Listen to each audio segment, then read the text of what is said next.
Oi, turma, tudo bem com vocês? Galera, como essa semana nós voltamos para a sala de aula, né, não estamos mais nas aulas à distância, online, então não vou ter tempo para fazer aulas diretamente pelo Google Meet com vocês, como eu estava fazendo. A contribuição dessa semana, para aqueles que não conseguem ir para a escola, vai ser a partir dessa aula gravada. Tá? Espero que vocês gostem. A aula vai ser sobre o Egito, galera. Tá? Uma civilização que eu acho que chama a atenção de muitos. Então, professor, por que nós vamos estudar o Egito? Bom, primeiro, gente, nós falamos sobre o surgimento do homem, aí nós vimos o processo que o homem se espalhou pelos continentes, e agora nós vamos ver o processo de sedentarização e o momento que as sociedades passam a ser mais complexas. Dentre as sociedades do período antigo, da antiguidade, a gente pode destacar, o mundo egípcio, tá? A sociedade egípcia, que se tornou uma grande civilização poderosa e com grande desenvolvimento intelectual, desenvolvimento religioso, desenvolvimento do comércio. Então, assim, uma civilização que realmente marcou o seu tempo. Bom, vamos lá. Primeira coisa, galera, aonde que fica o Egito? Bom, o Egito, gente, ele fica às margens do rio Nilo, tá? Ele fica numa região de deserto, tá? O deserto que encobre o Egito é o deserto do Saara. Então é uma região bem difícil de se viver. É uma região de muito deserto, de muita areia. E dentro dessa região de deserto, dentro dessa região de areia, nós temos um grande rio que consegue atravessar toda essa faixa de areia. E esse rio é o rio Nilo, gente. Tá? Ele nasce lá na região da África tropical e ele passa pelo Egito, passa pela região do deserto e deságua lá no oceano, lá no mar Mediterrâneo. Tá bom? Então, esse é o rio, gente, que banha o Egito. Ou seja, o Egito jamais conseguiria se desenvolver se não fosse por causa desse rio. Um historiador antigo chamado Heródoto, ele usava uma frase: o Egito é uma dádiva do Nilo. Ou seja, o Egito é um presente do rio Nilo. Se não existisse o rio Nilo, jamais existiria vida, gente, naquela região, por ser uma área muito inóspita, tá bom? Então, gente, por causa do rio, os povos começaram a se organizar ao redor desse rio e foram criando, gente, uma grande comunidade. Essa grande comunidade derivou depois na civilização e no Império Egípcio. Tá? Aqui mais uma imagem, gente, do rio Nilo, para a gente ter uma noção da sua grandeza. É um rio tão forte, tão poderoso, que consegue atravessar uma região de deserto. E basicamente toda a vida das pessoas no Egito Antigo dependia desse rio. Tá?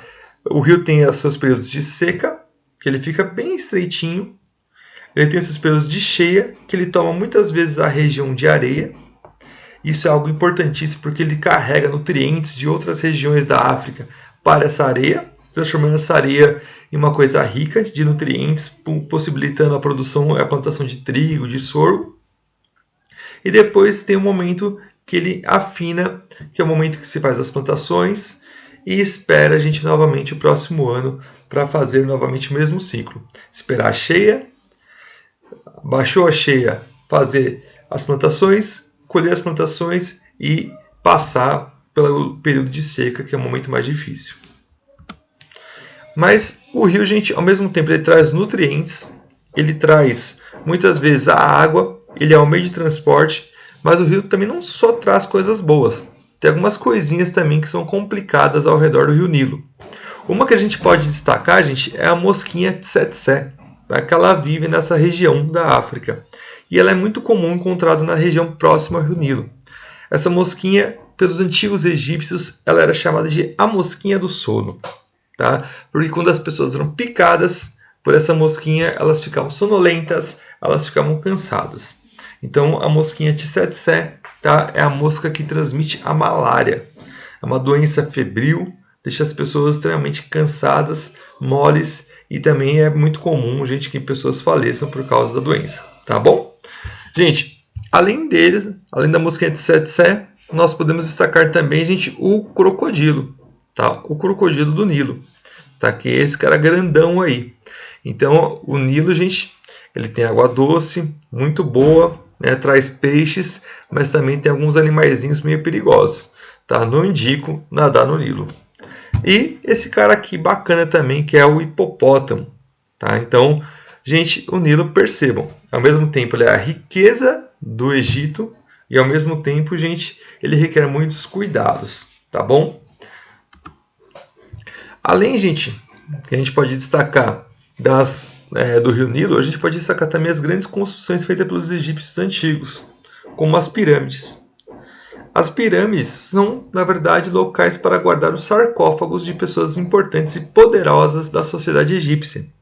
A gente pode destacar, por exemplo, os faraós. Os faraós, quando morriam, gente, eles passavam por um processo de mumificação. E após essa mumificação, eles eram colocados dentro dessas grandes pirâmides, que eram feitas mais ou menos por 10 mil homens e eram construídas num período que dava de em torno de 20 até 40 anos de suas construções. Para que serviam essas pirâmides? No pensamento egípcio, era necessário preservar o corpo para chegar ao reino dos céus. Então, se o corpo do faraó e os objetos do faraó não fossem preservados, possivelmente o faraó não seria reconhecido lá no reino dos céus. Por isso, gente, que era feita essas pirâmides. Eram trabalhadores escravos que construíam essas grandes construções? Não, gente. Tá? Eram pessoas que se dedicavam à construção porque acreditavam que um faraó era um representante de Deus. Era um Deus na terra. Era aquele cara que se comunicava com quem estava vivendo, gente, lá no mundo espiritual. Então, para os egípcios, era algo importantíssimo fazer as construções e ofertar isso aos faraós e sacerdotes. Tá? Aqui eu fiz um palácio só para a gente imaginar como que era a vida, gente, da elite egípcia, aonde que eles viviam. Então aqui a gente tem um palácio, gente, que foi feito no Minecraft, mas um palácio que representa as características dos palácios do Egito Antigo. Tá bom? Quem governava todo o Egito, gente? Era esse homem aqui, o faraó. Primeira coisa muito importante, hein, gente? O Egito fica dentro do continente africano. O continente africano é habitado por população negra. É muito comum a gente ver, às vezes, em vídeos da internet, ou a gente vê também em programas de televisão, os faraós, os governantes do Egito brancos, gente. Tá? Não, gente, eles são negros. Tá?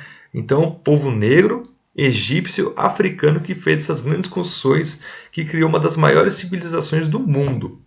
Então, muitas vezes, por questão de preconceito, o Egito muitas vezes é embranquecido quando a gente vê na televisão, quando a gente vê muitas vezes, né, em filmes. Tá bom? Então, população negra que criou a maior civilização do período antigo.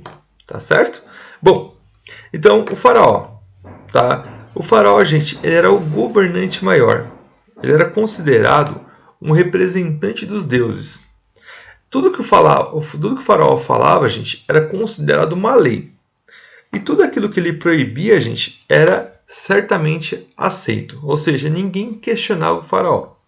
Porque no pensamento egípcio antigo, questionar o faraó, você está, na verdade, questionando, gente, o pensamento dos deuses. Esse faraó, ele representava muitos deuses. E aí eu separei alguns aqui para a gente conhecer, o panteão dos deuses. O primeiro aqui que eu coloquei, gente, é esse cara aqui, ó. Tem corpo de homem e cabeça de chacal. Como se fosse um cachorro, gente, que vive no deserto. Ele é o Anubis. Ele cuida dos portões do reino dos céus. Então, quando a pessoa morre, ela quer, né, chegar ao reino dos céus.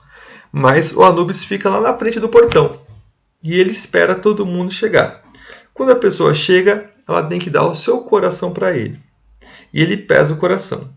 Se o coração for mais leve que uma pena, então essa pessoa pode entrar no reino dos céus. Se essa pessoa foi cruel durante a vida, ela vai ter um coração pesado e ela não vai poder entrar no reino dos céus. A outra deusa é Mati, que é a deusa da justiça. Ou seja, os egípcios precisavam ser bons e justos. E esse aqui é o deus maior, é o deus do sol, o Amon-Ra, ou o deus Ra. Ele é o deus da ressurreição e ele tem os olhos de águia, ou seja, ele enxerga tudo que está acontecendo no Egito. Então ninguém escapa dos olhos de Ra. Não dá para ser mal e depois fingir ser bom, tá bom? Aqui eu também destaquei outro, que é a Bastet, filha do deus Ra, gente. Ela tem a cabeça de gato e ela representa a beleza e o parto, ou seja, a continuidade. E esse outro aqui, gente, é o Osíris. Diz a lenda, a mitologia, que ele foi o primeiro faraó. Então ele foi o primeiro faraó a governar o Egito. Porém, o reino dos céus era grande demais e a terra também. Então, como ele não conseguia controlar tudo, ele subiu para o reino dos céus e indicou o faraó para ser o governante na terra. Ou seja, o faraó é um representante direto do deus Osíris. Certo? Então esse era o pensamento religioso. Professor, só existem esses deuses? Não, gente, existem muitos deuses, muitos mesmo.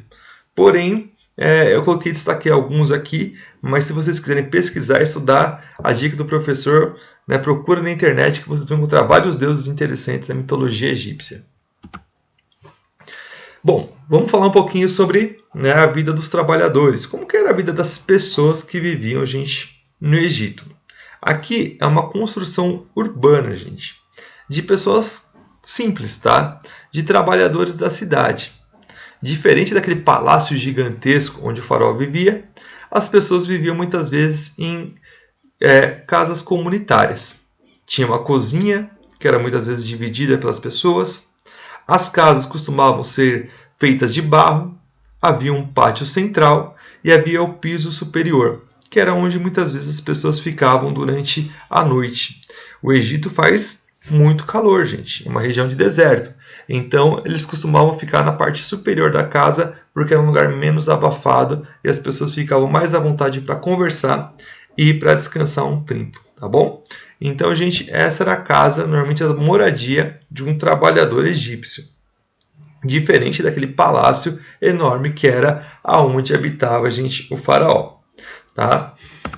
Muito bem. Uma coisa que chama muita atenção, mas depois a gente vai conversar melhor sobre esse assunto, vou só dar uma passadinha hoje, é sobre o processo de mumificação. Os egípcios, gente, da elite, tá? Os pobres não passavam por esse processo, eles eram mumificados, porque na religião egípcia acreditavam que se você precisava ter um corpo, se você tem uma sombra, você existe. Se você não tem uma sombra, você não existe. Então, para eles era muito importante manter o corpo. Porque se o corpo desaparecesse pelo tempo, depois da morte, essa pessoa perderia sua vida espiritual. Então, o corpo para eles era muito importante. E muitos acreditavam na ressurreição, ou seja, retornar muitas vezes ao próprio corpo. Então, quando um egípcio poderoso morria, ele passava por todo esse processo que era considerado um processo de mumificação. O corpo era colocado numa mesa, sacerdotes faziam leitura de um livro sagrado para que o espírito conseguisse caminhar até o reino dos céus. Enquanto isso, o corpo era seco com sal, depois ele era colocado em bandagens e colocado dentro de um sarcófago. Quanto mais poderoso fosse a pessoa, mais bem feito era esse sarcófago. Quanto mais simples a pessoa, mais simples também era seu enterro, tá bom? Aqui é um exemplo da múmia de Tutancâmon. Gente, é um sarcófago que ele é feito de ouro, e esse aqui é um dos sarcófagos.